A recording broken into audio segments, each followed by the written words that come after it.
오늘도 주님의 도우심이 크게 경험되어지고 다른 사람들에게 말할 수밖에 없는 주님의 은혜와 하나님의 사랑과 성령의 역사가 분명한 하루가 되시기를 예수님의 이름으로 축복합니다. 하나님의 사람으로 이 땅에 태어난 삼손, 그도 사람이기에 약함이 있습니다. 부족함이 있습니다.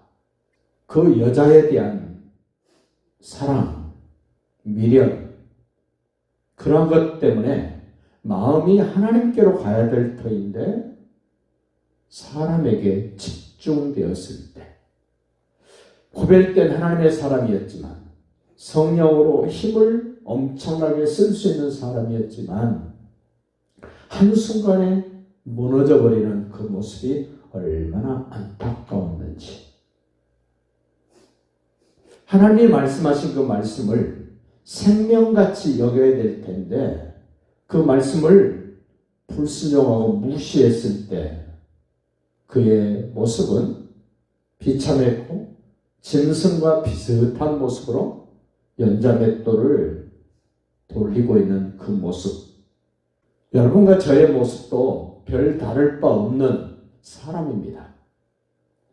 하나님이 주신 힘이 없으면 그런 모양, 그런 모습이 된다는 것을 기억하면서 이제 마지막 삼손의 마지막 숨을 몰아쉬고 있는 인생을 마무리 짓는 그 장면을 오늘 우리에게 소개를 합니다.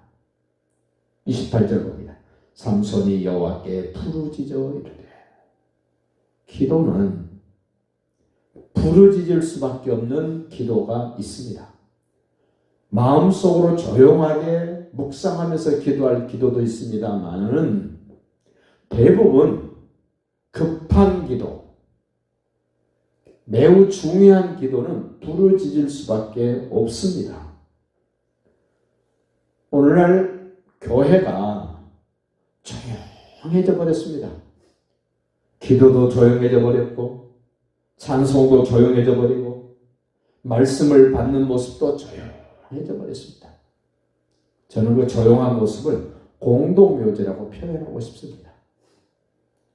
공동묘지 가보십시오. 조용합니다. 공동묘지는 변화가 없습니다. 단 변화가 있다면 그 가족들이 가끔 와서 우는 것, 그 모습밖에는 없습니다. 공동묘지에 갔을 때 기쁨이 있습니까? 즐거움이 있습니까? 그런데 교회는 시장바닥 같아야 된다고 저는 생각을 합니다. 사람도 많이 왔다 갔다 하고 여기저기서 막 소리를 지르고 많은 사람이 붐비고 소리가 요란스럽고 다양한 사람이 모이는 곳, 뭔가 필요해서 와서 찾는 사람들. 이 삼손 보십시오. 부르짖어 이르되 주 여호와여 구하옵니다. 하나님을 바라보면서 부르짖습니다. 나를 생각하옵소서. 하나님이여 구하옵나니 이번만, 지난날에도 여러 번 많이 해주셨지만 이번은 좀 다릅니다. 목숨 걸고 하는 기도입니다. 죽을 각오로 하는 기도. 이번만 나를 생각해 주십시오. 나의 두 눈을 뺀 블레셋 사람에게 원수를 단번에 갚게 하옵소서. 두 번도 아닙니다. 이번만 도와주십시오. 이번만. 이번이 마지막입니다. 마지막. 절박한 기도를 합니다. 기도를 하고 그 삼손의 자세를 보십시오. 당당하게 서서 눈은 뽑혔고 뭐가 뭔지 모르지만 옆에 있는 소년, 블레셋 사람의 그 소년을 통해서 이 기둥과 저 기둥을 한 손 붙잡고 이쪽 손으로 또 한 기둥을 붙잡습니다. 그러면서 하는 말 보세요. 30절. 삼손이 이르되 블레셋 사람과 함께 죽기를 원하노라. 죽을 각오입니다. 아니, 죽고 싶어서 하는 기도입니다. 우리 기도는 살기 위해서 하는 기도지 않습니까? 예수님의 기도 보십시오. 죽으려고 하는 기도입니다. 아버지여 내 영혼을 아버지 손에 부탁합니다. 이 삼손도 보십시오. 죽기를 각오하고 하는 기도입니다. 살려달라는 기도가 아닙니다. 죽을 각오로 죽겠습니다. 나를 통해서 하나님의 뜻이 이루어지기를 원합니다. 마태복음 6장에서 우리에게 가르쳐 주신 기도 보십시오. 너희는 먼저 그의 나라와 그의 의를 구하라. 지금 삼손의 기도요, 예수님의 기도요, 믿음의 사람들의 기도입니다. 우리의 기도도 이 방향으로, 이 내용으로 가야 됩니다. 삼손이 죽기를 원하노라 하고 힘을 다하여, 기도만 하고 있는 것이 아닙니다. 힘을 다하여 몸을 굽히매, 지금 서 있던 삼손이, 기둥을 의지하고 서 있던 삼손이 몸을 굽힙니다. 그냥 굽히는 게 아닙니다. 죽을 각오로 굽힙니다. 힘쓰고 애써서 자기 몸을 굽혔더니 그 기둥이 무너집니다. 불가능합니다. 기둥이 얼마나, 그 지붕 위에 3,000명이 올라갈 정도로 튼튼한 건물, 그 기둥 얼마나 견고했겠습니까?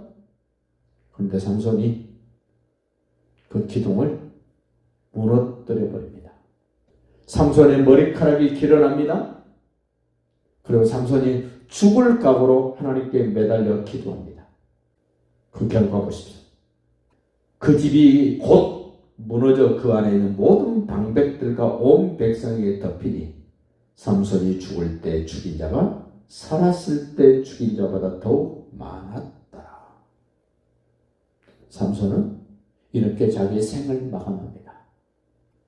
좋은 모습, 훌륭한 모습은 아닙니다만은 블레셋으로부터 이스라엘 백성들을 건져내시고자 하신 하나님의 뜻을 따라서 그가 기도합니다. 자기를 위한 기도가 아닙니다. 하나님을 위한 기도를 합니다. 여러분과 저의 기도 속에 하나님을 위한 기도가 얼마나 될까요? 나를 위한 기도보다는 하나님을 위한 기도 시간이 많아지고 내용이 풍성해지기를 바랍니다.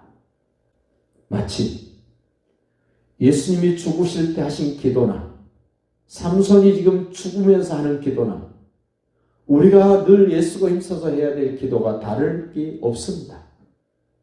31절 봅니다. 그의 형제와 아버지의 온 집이 다 내려가서 그의 시체를 가지고 올라가서 소라와 에스다올 사이 그의 아버지 마누아의 장기에 장사하니라. 삼손이 이스라엘의 사사로 20년 동안 지냈더라. 참 아쉽습니다. 모든 사사들이 지금까지 태어나서 하나님의 일을 하고 그들이 죽고 난 다음에 점점 세상이 좋아지는 것이 아닙니다. 이스라엘이 좋아지는 게 아닙니다.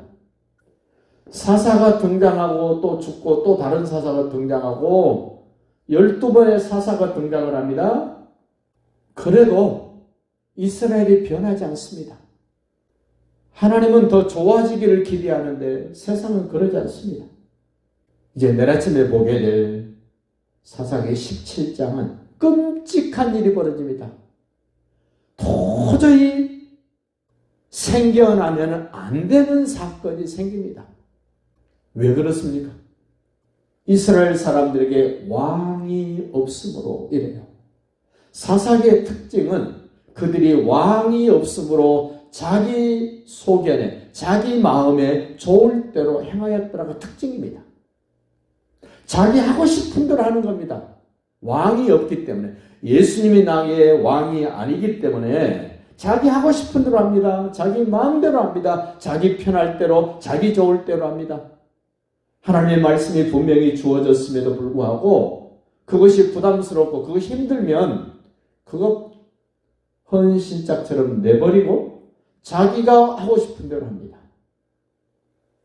왕이 없으므로 자기 소견에 좋을 대로 했다는 이 경고를 우리는 놓치면 안 됩니다. 나의 왕이신 예수님, 오늘도 주님이 원하시는 일들을 감당하기를 원합니다라는 기도로 하루를 시작하시고 그렇게 오늘 하루를 멋지게 살아낼 수 있기를 예수님의 이름으로 축복합니다.